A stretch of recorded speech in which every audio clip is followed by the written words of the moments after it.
May 17, 2026. Mark that date down. Now, on the surface, this date is supposed to be this massive, joyous public celebration. But today, we're unpacking some truly mind-bending claims from Waldemar Wierzycki, who says that what we're being sold is nothing more than a carefully crafted illusion.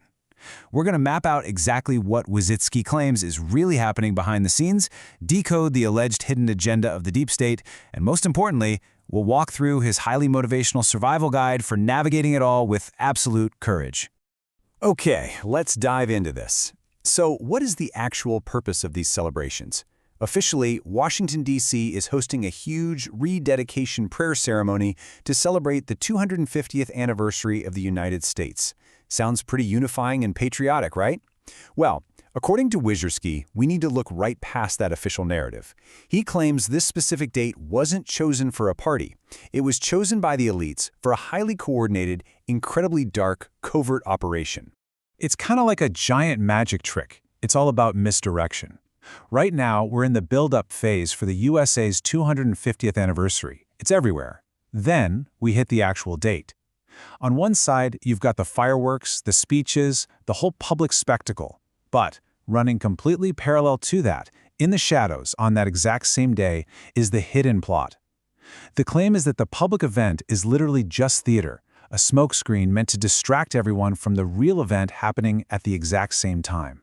And the core of this hidden plot revolves around what the source documents call the Third Temple. According to Wierzycki, these elites believe that the energetic conditions on May 17th will be absolutely perfect to erect this new construct, following up on the Temple of Solomon.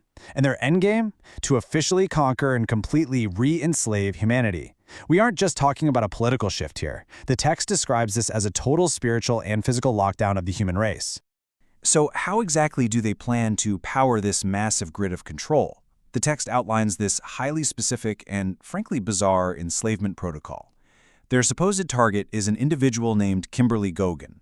The plan is to push her into a literal or metaphysical box right beneath this new temple, and the goal is to steal her unique authorities, her abilities, and hijack her direct connection to the source. They essentially want to use her as the battery for this entire operation. Now you might be wondering where politics fits into all this. The text actually points specifically to the Orange Man, Donald Trump, in the White House. But he's not painted as the savior here. Instead, his role is to act as a focal point to gather humanity together. The elites need this massive global gathering for one absolute necessity: implied consent. By participating in or even just supporting the celebrations, the claim is that humanity is unconsciously giving permission to be bound by the rules of this new Third Temple. And honestly, it gets even darker. Once humanity supposedly submits, the elites actually expect us to be grateful for it. And what are we supposed to be thanking? A God computer. This is described as a supreme artificial intelligence system. The deep state's ultimate fantasy is that we abandon our true spiritual connections and start praying to an AI, worshiping a machine as our ultimate savior. It's the absolute peak of technological dystopia. Now, what's really interesting about this is where the narrative sharply pivots. Because despite all these grand expectations of total enslavement and a new temple, the current reality is completely different. Wierzycki emphatically states that this whole intricate plot, it is doomed to fail. It has zero chance of succeeding. Why?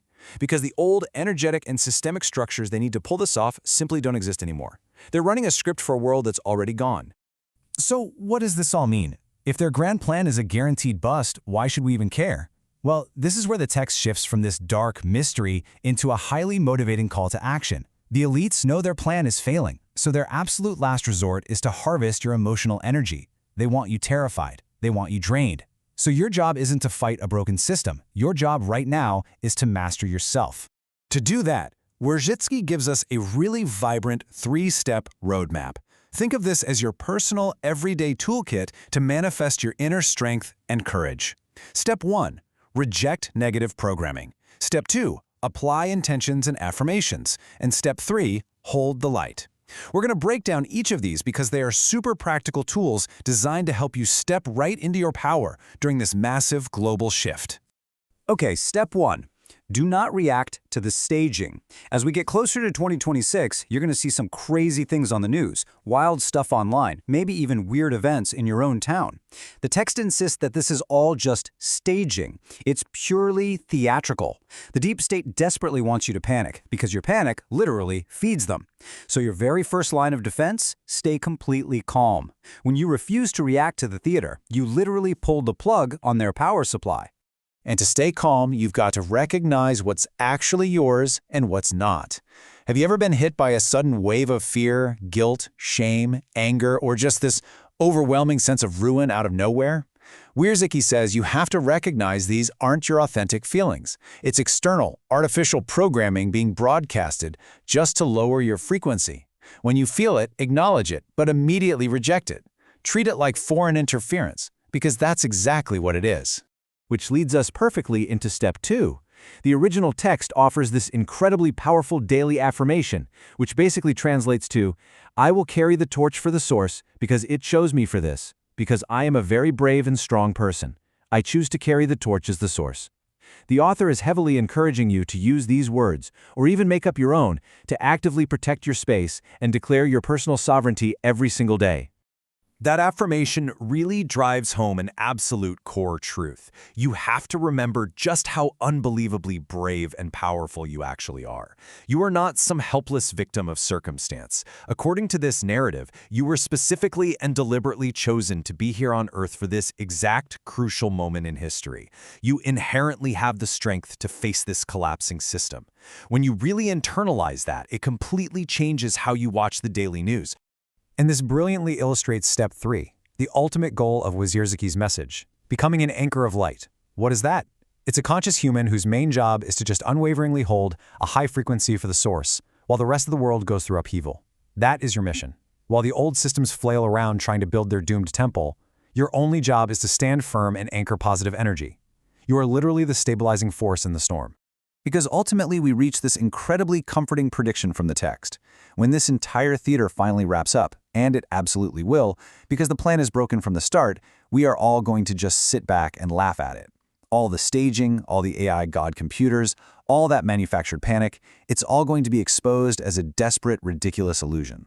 The struggle right now is temporary, but the victory of human consciousness, that's inevitable.